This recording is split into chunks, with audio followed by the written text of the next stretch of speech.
भगवान श्री कृष्ण ने बहुत ठीक कहा है कि तुम्हें अपना जीवन भगवान को सौंप देना चाहिए, क्योंकि जो कुछ तुम जीवन भर में कर सकते हो वह एक पान में कर सकते हो। यह तुम्हारे लिए एक छोटी सी कहानी है।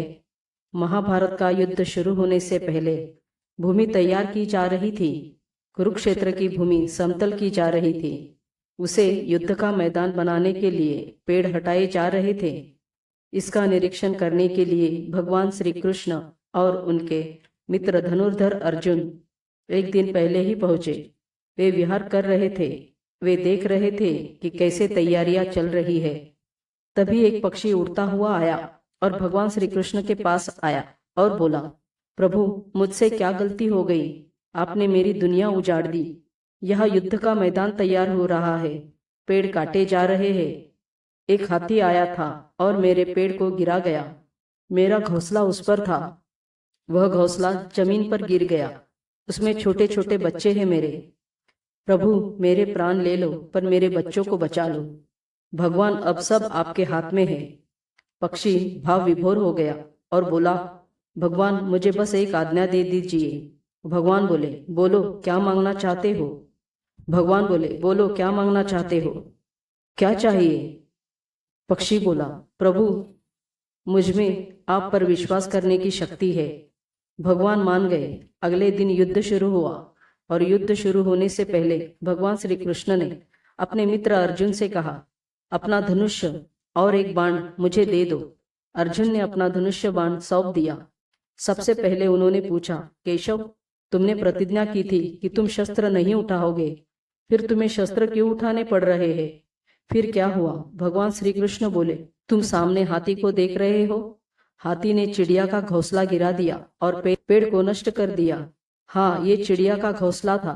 मुझे कुछ करना पड़ेगा। अर्जुन समझ गया, पर वो बाण हाथी को नहीं लगा।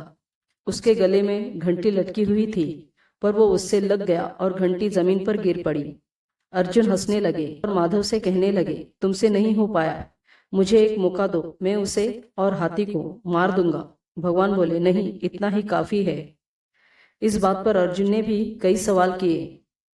श्री कृष्ण ने जवाब नहीं दिए। युद्ध 18 दिनों तक चलता रहा और उनके बाद जब पांडव जीत गए तो एक बार फिर मैदान साफ किया जा रहा था, क्योंकि काफी युद्ध के बाद क्षति हो चुकी थी और समाज का बहुत कुछ गिर चुका था। सफाई चल रही थी। भगवान श्री कृष्ण एक बार फिर अपने मित्र अर्जुन के साथ वह भूमिका निभाने के लिए आए और अर्जुन से कहा कि रथ की गति कम कर दो और उसके नीचे रखा घंटा जाकर हटा दो। अर्जुन हैरान था कि हम युद्ध जीत चुके हैं, हम इतने महान हो गए हैं और यह चाहते हैं कि मैं एक घंटी उठाऊं। लेकिन वह जानता था।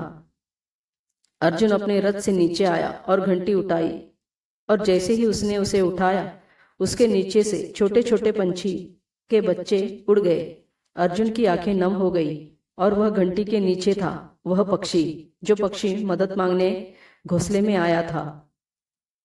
वह पक्षी और उसके बच्चे 18 दिनों के युद्ध के दौरान सुरक्षित रहे, क्योंकि घंटी उनकी सुरक्षा कवच के रूप में वहां आई थी।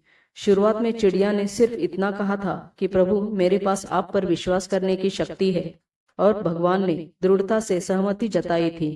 कहानी बहुत छोटी है, लेकिन यह हमें सिखाती है कि इस दुनिया में चाहे हम किसी भी परिस्थिति का सामना करें, एक बात याद रखें, अपना जीवन भगवान को सौंप दे, क्योंकि वह कहानी आपके पूरे जीवन में किए गए कार्यों से कहीं अधिक है। भगवान के आशीर्वाद से, अपनी सच्ची मेहनत से और अपने परिवार के प्यार से आप कुछ ऐसा कर सकते हैं जिसे दुनिया आपकी तरह करना चाहेगी।